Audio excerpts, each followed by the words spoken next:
Pyramids, temples, tombs. These ancient wonders promise even greater secrets still to be found under the sands of Egypt. Now, cutting-edge science decodes the mysterious land of the pharaohs. With modern technology, we are gaining an insight into the way the ancient Egyptians lived and the manner in which they died. This time, mysteries of villainy and vice at the heart of ancient Egypt. Can cutting-edge science reveal evidence of a 5,000-year-old homicide? So like a forensic scientist, we were able to reconstruct the probable weapon. Does the discovery of this mass cemetery prove ancient Egyptians broke the ultimate taboo? People are eating people. Cannibalism. And can modern pharmacology reveal the surprising antics involved in ancient Egyptian worship? The aim of the game is to get as drunk as you can. Ancient Egyptians were getting high. Ancient clues unearthed, long-lost evidence re-examined, precious artifacts brought into the light of the 21st century. These are Egypt's Unexplained Files.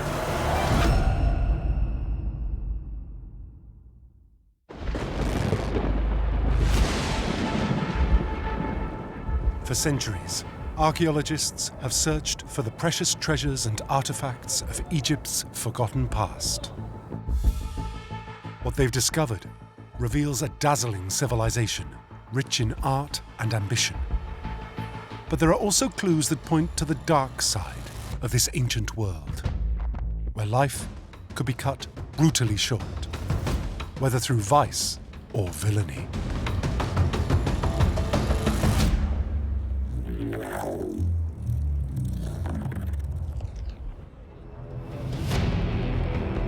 The British Museum, London. Among the star exhibits, two mysterious mummies. They've been on display for over 100 years, but Egyptologists know very little about them.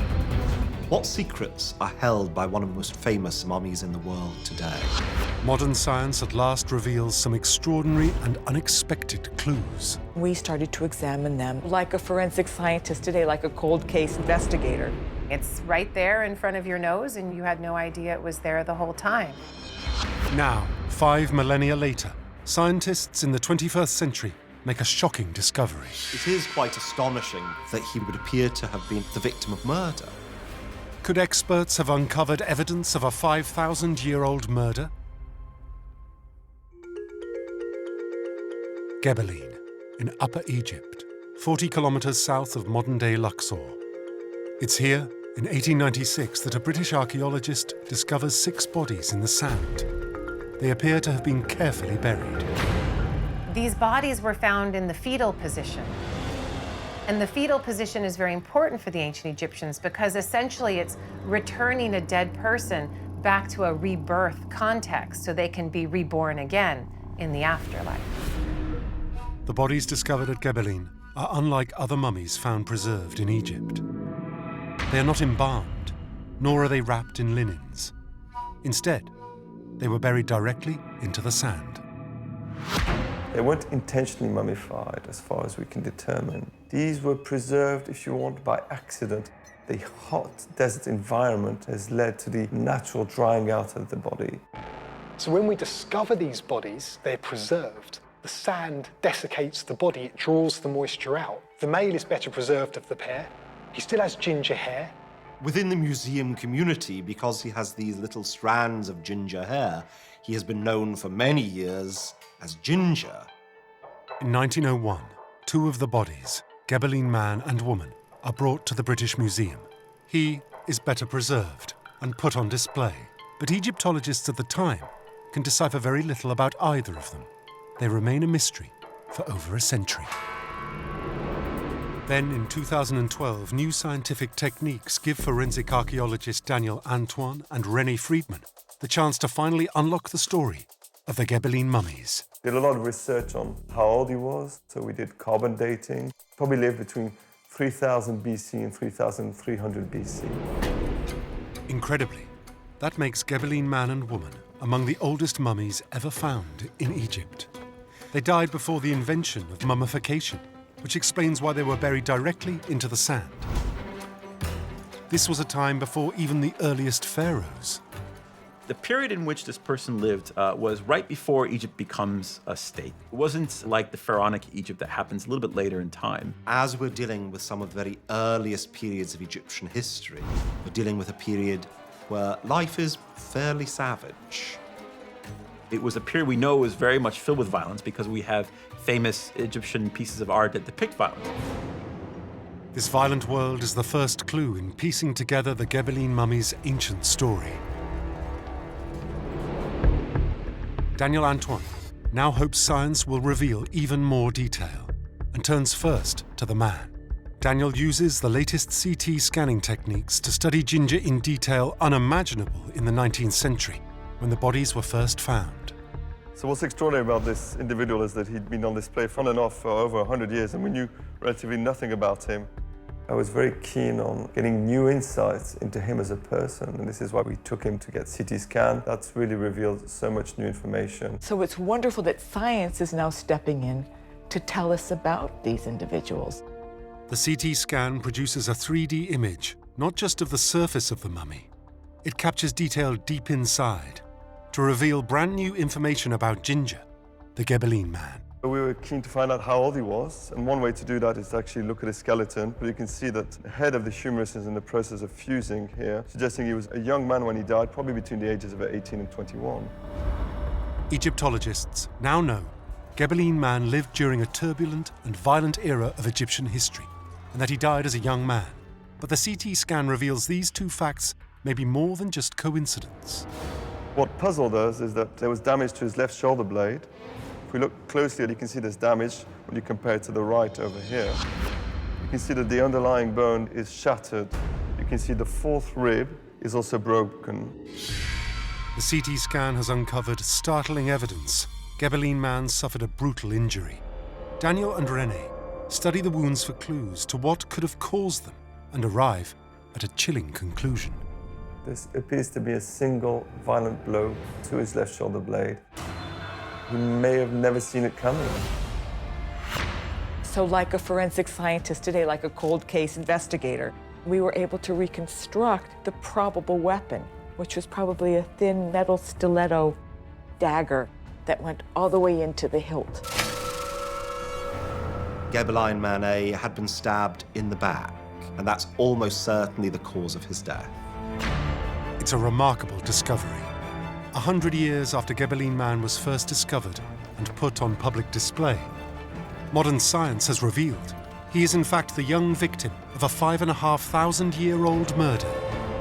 It is quite astonishing this individual has been on display in the British Museum for over 100 years. It's only now that we discover that he was the victim of murder. Modern science has at last illuminated one of the darkest eras of ancient Egypt. It reveals a violent world where life was dangerous and could be cut brutally short. But the Gebelein mummies have even more secrets to share from this ancient time, and science is now ready to unlock them.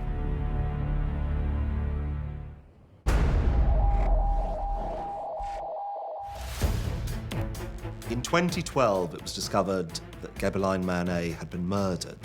But in 2018, something quite different is discovered. And we had no idea that there was some kind of richer evidence to their cultural origins. Armed with new technology, experts uncover another clue hidden for millennia. You're just looking through the viewfinder and you go, oh my goodness. The Egyptian couple have what we can identify as pictures on their skin. Experts ask what this ancient body art could mean. Could these markings be ancient Egypt's oldest tattoos? Egyptologists Daniel Antoine and René Friedman have used the latest science to reveal Gebelein man was murdered. Then in 2018, they turned to the woman he was found buried beside to ask what secrets her body could reveal. Acting on a hunch, René studies Gebelein woman with a handheld infrared camera. I got myself a little pre-converted infrared camera, which is generally used for wildlife photography. I hadn't really expected there to be anything, but you're just kind of looking through the viewfinder and you go, oh my goodness. René's infrared camera revealed clear markings on the woman's shoulder, invisible to the naked eye. A series of S-shapes, and a stick or stave. To see that it was in an area that was very well visible, but you just can't see it without infrared. The only evidence of tattooing in ancient Egypt had come from figurines and wall paintings. This is the first example of an actual tattoo. We had known from figurines that there was a likelihood that they did tattoo in pre-dynastic Egypt, but I really never thought that I'd actually find a tattoo. Until now, evidence has only shown that women were tattooed. With the power of infrared technology, René is able to test that theory. Could Gebelein man have similar markings? René examines his body under infrared light and is astonished by what she discovers. The man's arm appears to be tattooed with a bull and a sheep. He's got two horned animals. The nuances of the meanings of these animals is something we're still trying to work out from this pre-literate age. They didn't tell us exactly what everything meant. It's an extraordinary discovery. The first actual evidence of an ancient Egyptian tattoo, and the first proof that both men and women were tattooed. Not only that, Gebelein man and woman are over 5,000 years old. The tattoos on these mummies appear to be the oldest known tattoos on the African continent. The art on the Egyptian male is the clearest, earliest example of actual body art on any individual in the world. René now explores what significance these ancient markings may once have had. She starts by trying to understand how they were made. These are definitely permanent tattoos because they're subcutaneous, which is why we can't see it without infrared. If they were just topical, we would have been able to see them painted onto the skin. Additional scientific analysis showed that the tattoos were applied to the individuals during life, probably using soot directly into the dermis. These tattoos are carbon tattoos, so it seems that people are scraping soot out of the hearth fire, collecting that black substance, making it into a paste, and then with a needle, applying it into the skin. For René, this is a sign the tattoos were of enormous significance to Gebelein man and woman, something they considered worth risking their lives over. I don't think the tattooing was just decorative. In ancient times before antibiotics, cutting the skin, introducing a foreign substance into your body, even into your skin, could be a death sentence. Experts now ask why Gebelein man and woman took the risk of being tattooed. They study the markings further, looking for clues to their cultural significance. The tattoos are of wild bull and a Barbary sheep, both of them important figures of power in early Egyptian history, which suggests that this young man was an important figure. He had a fairly good position, not necessarily the highest upper ranks of society, but someone who had some importance, perhaps as a warrior class in the society. With Gebelein woman, the S-shapes are known from Egyptian pottery of a similar period, whereas the stave seems to be some form of ritual implement. Again, this marks the woman out as being a woman of high status within the society. Egyptologists conclude the tattoos offer an insight into the status held by Gebelein man and woman within their tribe in pre-dynastic Egypt. It seems that we have animal markings on the man, but on the woman, it's more linear features. Perhaps there's a kind of sexual distinction between male activities and power symbols. Women would have specific types of tattoos, men would have other types of tattoos. They are a clear indication of the groups that you belong to. It's almost like, I guess you could say, gang symbols. The Gebelein mummies were on public display for 100 years, yet no one knew their story. Now modern science has at last uncovered their secrets to reveal a murdered warrior and a woman of high status, each bearing Egypt's oldest tattoos, the mark of their ancient tribe. Science is really allowing us to unlock these new insights and get a better understanding of who Gebelein man was, so that the public wouldn't see him as a mummy, but perceive him as a person from the distant past.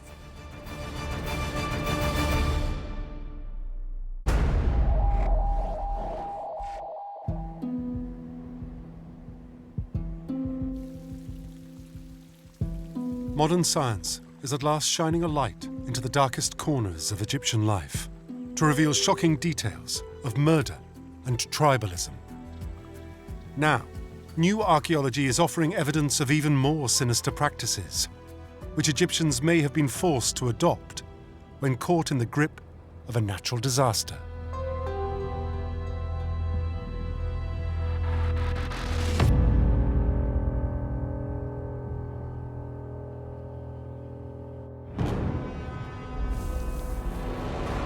A dark and distressing discovery is made during a routine archaeological excavation. A tightly packed cemetery of 9,000 bodies. There is evidence to suggest grotesque and disturbing activity. People eating people. Cannibalism. It's like something out of a horror movie. Experts now investigate if something could have happened that forced ancient Egyptians to break the ultimate taboo. 1999, northern Egypt. Excavations at the ancient city of Mendes reveal thousands of bodies. One was almost tripping over corpses. Initial investigations suggest all these deaths came from a single moment in ancient Egypt's history, dating from around 2200 BCE. It seems that everyone died at the same time and that this coincides with the end of the Old Kingdom. The Old Kingdom is the most illustrious age in ancient Egyptian history, a time when vast monuments were built. The Old Kingdom is the period of great building projects like the pyramids and the Sphinx.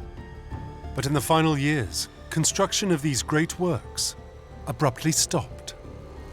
What happened that brought the Old Kingdom to a sudden end? Investigators look for any correlating events in the ancient texts and discover a time of significant social unrest. A period of about 150 years or so of political chaos, of economic distress. You could not be sure to be able to come back alive if you leave your house. Egyptologists search for more clues to better understand this key period in Egyptian history. They re-examine other sites that date from this time. In the 1920s, around 30 kilometers south of Luxor, laborers in the village of Moala stumbled across an ancient tomb dug into the side of a hill.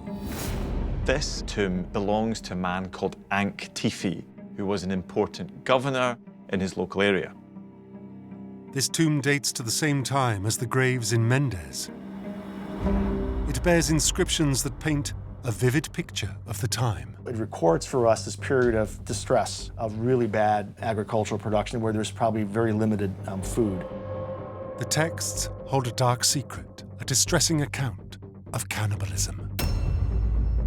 The text goes on in rather sinister terms to say that all of Upper Egypt was dying of hunger to such a degree that people had come to eating their children.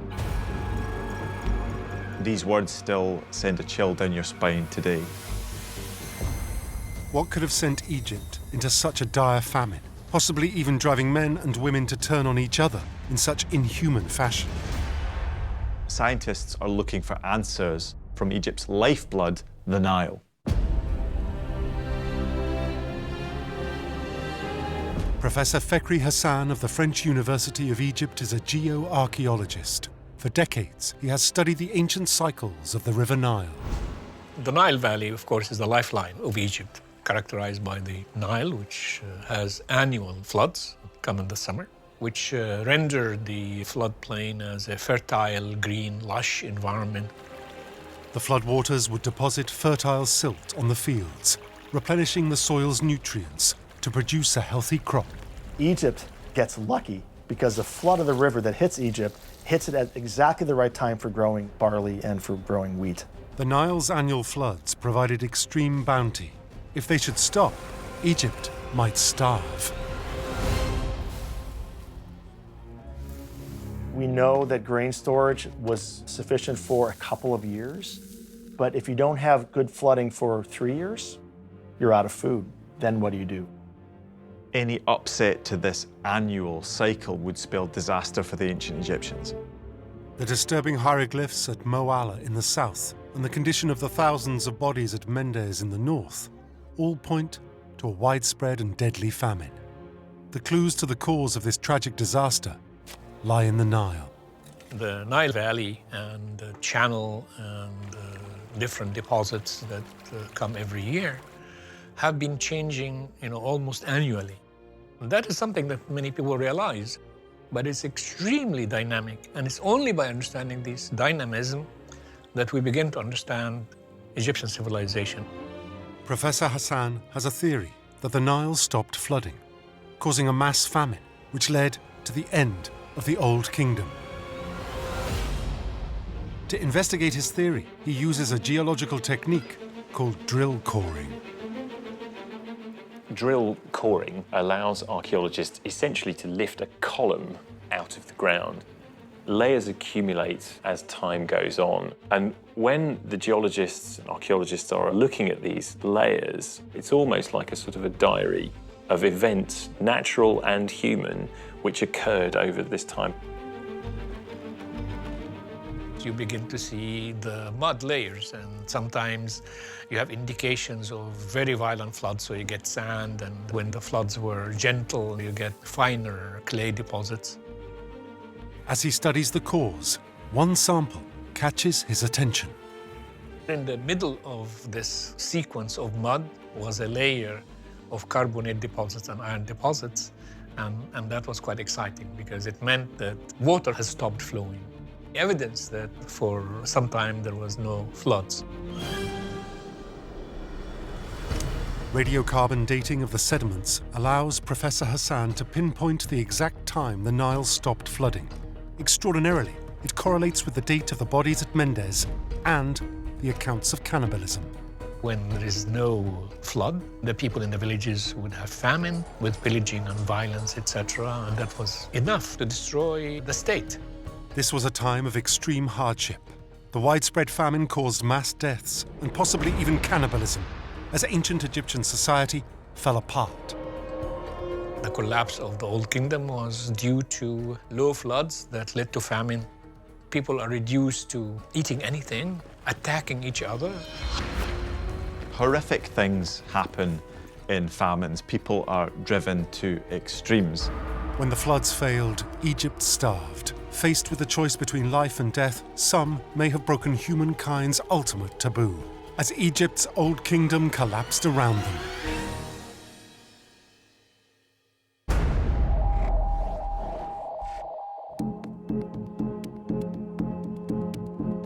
The pharaohs could do little to tame the forces of nature. But they did civilize ancient Egypt by introducing a new era of law and order and eradicating some of society's darkest vices. However, while they enforced the rule of law, the pharaohs themselves stopped at nothing to protect the purity of their bloodline.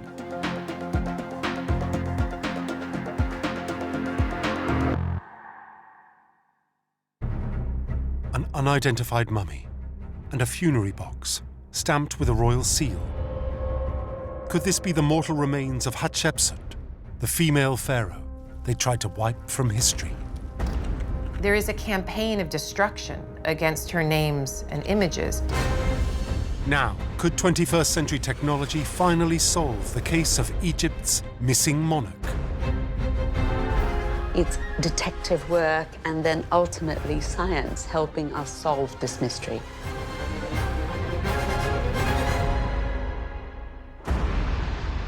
In 2007, the Museum of Cairo. Scientists use state-of-the-art DNA analysis on an unidentified mummy. They believe the body could be the remains of the long-lost female pharaoh, Hatshepsut. The female king. A very capable, very smart, and a very powerful woman. She really is one of a kind. 1479 BCE. Hatshepsut's husband, Pharaoh Thutmose II, dies. She takes on the role of ruling Egypt until her infant stepson is old enough to take the throne. She initially makes herself regent, but then gradually decides to make herself the queen and ruler of all of Egypt.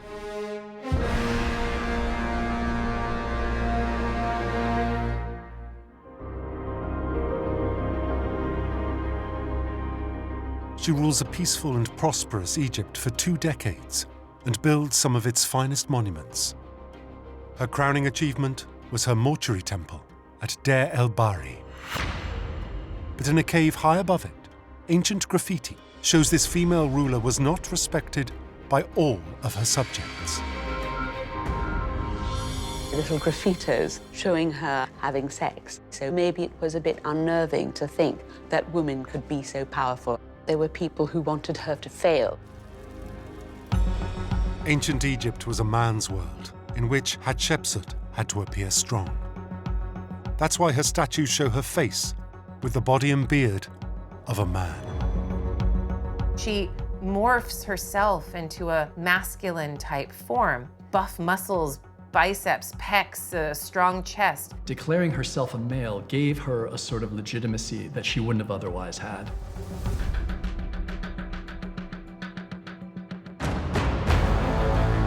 But after her death, her stepson Thutmose III feared her rule would be a blight on the male line of succession and tried to erase Hatshepsut from history. There is a campaign of destruction against her names and images. Her memory is suppressed and she's written out of ancient Egyptian history. Although the whereabouts of Hatshepsut's tomb is known, her body has never been identified, and the hunt to find this queen's remains has been unfolding for over a century. 1881, the Valley of the Kings. A tomb is opened, revealing 50 members of Egyptian royalty. But Hatshepsut is not among them. She hasn't been preserved with those other kings, which is puzzling. But archaeologists do discover an intriguing piece of evidence. There's a box with the name of Hatshepsut inscribed on it. The box is thought to contain funerary remains, but over time has become sealed shut. 19th century archaeologists are unable to open it, so can't identify its contents. The box is stored away in the vaults of the Cairo Museum. 20 years later, in 1903, Howard Carter uncovers another tomb in the Valley of the Kings. He finds it has bits of bandages, broken parts, food mummies slightly ripped apart, lying all over, and it contains the bodies of 2 women. One body was found on the ground, but the other lay in a sarcophagus with an inscription that identified the mummy inside as one of Hatshepsut's staff. The coffin is inscribed for a woman called Sitre-In, who was the wet nurse of Queen Hatshepsut. Carter could find no clues to identify the second mummy. With no exciting treasures, he deemed the tomb of little significance and had it resealed. The burial chamber and its unidentified mummy lay forgotten for nearly a century, until 1989. American archaeologist Don Ryan rediscovers the tomb and re-examines the unidentified mummy found on the ground. Don Ryan goes to reinvestigate this tomb, KV60, and documents and clears and excavates it very carefully and speculates that maybe the body is Queen Hatshepsut. He concluded the mystery body was a female who had died in her 50s. Could this be the remains of the long-lost pharaoh queen?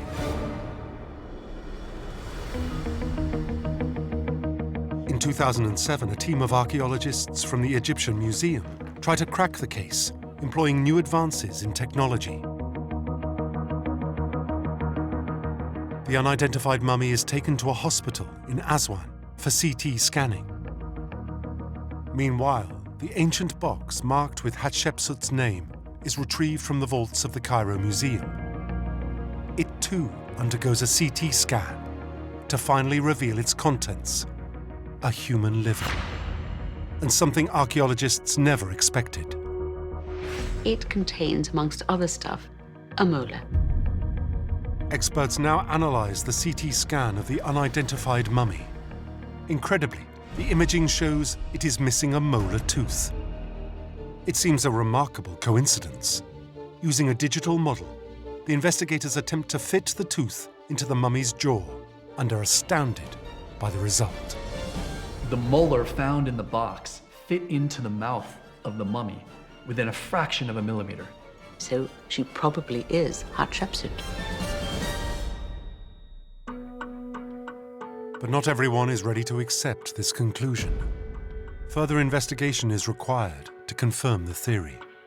So far, the evidence for identifying this body using this tooth is quite circumstantial. Mummy's missing a tooth. Oh, look, here's a tooth in a box connected to Hatshepsut. I need to see more detailed forensic evidence.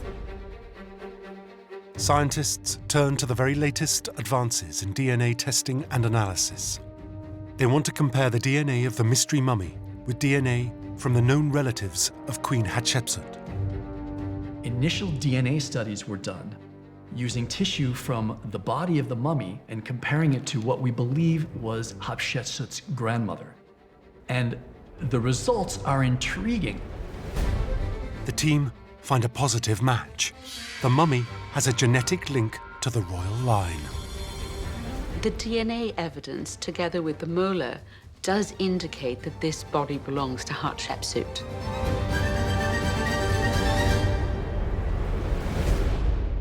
Lost for thousands of years, overlooked by several eminent archaeologists, 21st century technology now finally identifies the long-lost body of Queen Hatshepsut, a queen whose reputation, life, and even death was very nearly erased from history.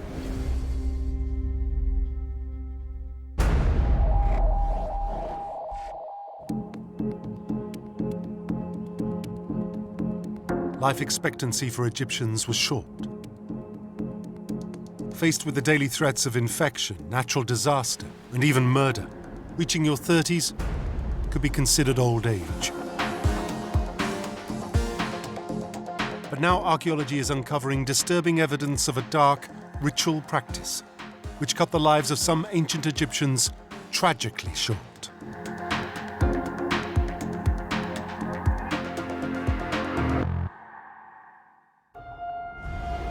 Beside the remains of a king's temple, the discovery of a mass grave. Who are these people? Is this a brutal act of genocide, or victims of a plague outbreak? Were they strangled? Were they poisoned? How were they killed? Or were these people devoted subjects, ready to serve their king in the afterlife? Why are servants being buried with kings and queens? 2003, Abydos, southern Egypt. A team from the University of Pennsylvania are excavating a temple complex within a vast ancient burial site. It dates to the time of the first dynasty of Egyptian kings. This is the burial ground of the earliest rulers of Egypt. The temple complex was built to mark the death of the pharaoh Hor-Aha. The pharaoh Hor-Aha is generally considered to be the first pharaoh of Dynasty I, which marks the beginning of the history of the unification of Egypt as a united country. Around the temple, the archaeologists make a disturbing discovery. Bodies upon bodies of young men. All of the individuals are male, all between the age of 20 and 25 years. Why would there be a mass grave in ancient Egypt, a place where mass graves are not expected to be found? Experts examine the skeletal remains of the dead. Strangely, the bones show no evidence of wounds or any signs of disease. There's been a great deal of speculation about the means of death. Were they strangled? Were they poisoned? The team search for clues in the landscape itself. By using magnetic survey technology, they find something curious in the dirt. There are continuous roofing areas over their graves, which indicates that everything was sealed at the same time. This leads to one conclusion. Everyone died together. Excavations have revealed what at first glance seems to be a rather macabre practice, namely a number of individuals who seem to have been purposely, ritually murdered. The discovery reignites an argument that has raged for decades within the archaeological world. Is it possible that human beings were sacrificed in the very earliest periods of ancient Egypt. If this was sacrifice, who were the victims, and did they willingly give up their lives? The careful way the graves are laid out, and the presence of grave goods, suggests the people were well known to the pharaoh. There is a series of smaller graves that contain what we think are individuals who would have served the king or queen in life. These young men who were buried alongside the king would have continued to serve him in the afterlife, fulfilling the roles that they had fulfilled in this life. On the death of the pharaoh, it's possible that his friends and servants willingly gave up their lives to be with him for eternity. These servants who would have spent a lot of their time with the king, with the pharaoh, during his life, their thought process and their religious beliefs may have compelled them to accept sacrifice. One knows that that's what the luxury of your life will eventually entail, then I suppose it goes with the territory. There is no evidence that any of these people were killed by violence. They all are lying perfectly peacefully in their tombs with no signs of physical injuries. Therefore, one must assume that they willingly accompanied their king to the next world. Such devoted service, both in life and death, has been found with a number of the early kings. But history reveals that the practice of human sacrifice only lasted a short while. The only evidence of human sacrifice is from the first dynasty, at the beginning of pharaonic times. After Dynasty 1, the practice seems to cease. So it is a phenomenon that's restricted in time and place. So very quickly the ancient Egyptians think, this is lovely for the deceased king, but actually it's not very good for those of us who are continuing to live in this world. So the ancient Egyptians very quickly decide that retainer sacrifice should come to an end. Instead of sacrificing people to attend the pharaoh's needs in the afterlife, they created avatars.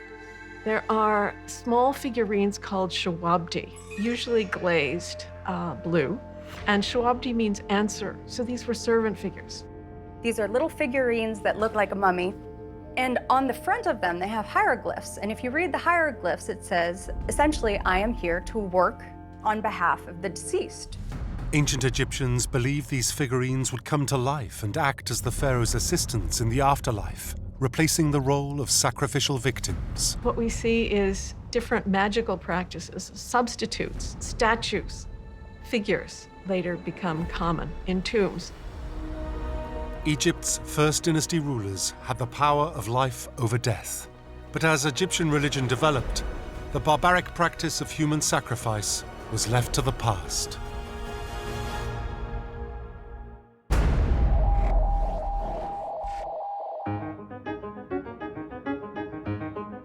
Not every vice practiced in ancient Egypt involved murder, cannibalism, or human sacrifice. The latest archaeology is now revealing a lighter side to this extraordinary civilization, to show its people were capable of moments of joyful, hedonistic indulgence, provided it was all part of the otherwise serious business of worship.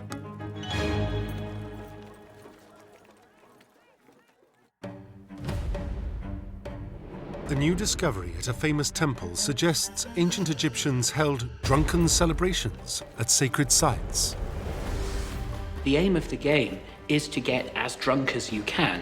What went on at these festivals, and why were they held in temples? Now experts seek answers using modern pharmacology. Ancient Egyptians were partying on a Friday night. People were getting high.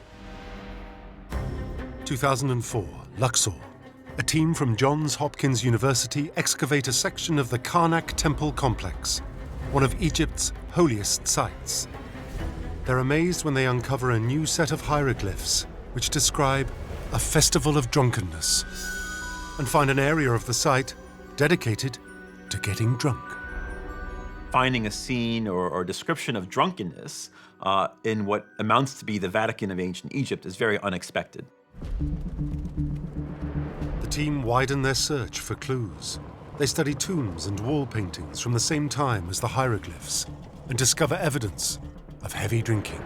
So we have numerous banqueting scenes, scenes of people drinking, heavily in some cases. We have a painted example of someone actually being sick because they are too drunk.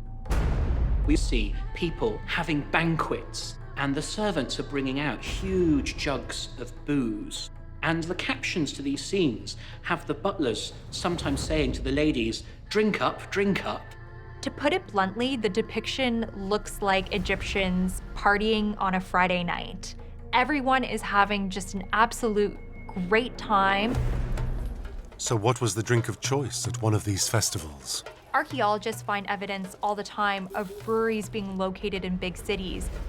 Beer was fundamental to their diet.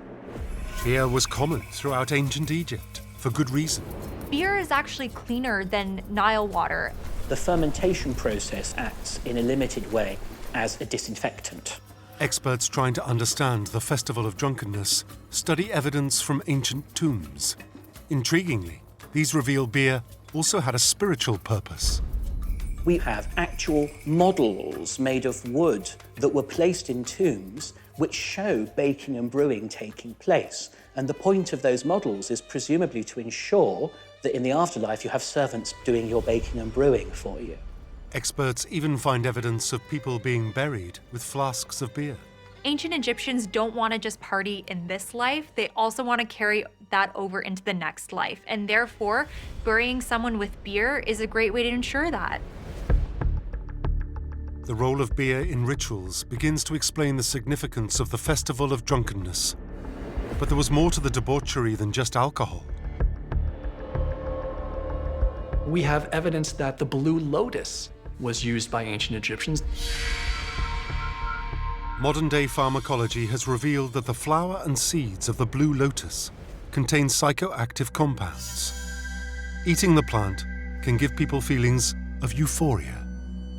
There are wall paintings and contemporary references which tell us that people did use the blue lotus flower as a means of getting high. We see that on the tomb walls. People wear it as a kind of garland on their heads. They're sometimes shown sniffing it, and sometimes you see the head of a flower being held above a cup, possibly full of wine or some other alcohol. Today, modern medicine uses compounds extracted from the blue lotus in anti-anxiety drugs and sleep aids. But when, as at the Festival of Drunkenness, it is mixed with alcohol, the effects are even more potent. You can actually steep this flower in alcohol, and psychoactive chemicals will then dissolve into the alcohol, and then you can then take it through drink. Mixing a psychoactive drug and a depressant like alcohol can cause you to become even more drunk and inebriated. These wild celebrations were not just about personal indulgence. They were religious ceremonies in which participants became intoxicated in order to commune with their gods.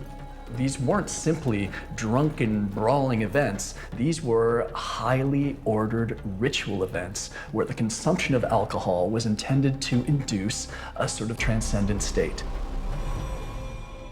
They'd get totally blind drunk, pass out. If they were lucky, they'd have a dream and they'd see the goddess they were worshipping. Experts turn to religious texts to understand the origins of this crazed celebration and discover a myth about an angry goddess defeated by the power of beer. The Festival of Drunkenness is almost certainly connected with the goddess Hathor. She is sent to wipe human beings out, to massacre them. They manage to trick the goddess by mixing beer with a red pigment called ochre and making a giant pool of what looks like blood.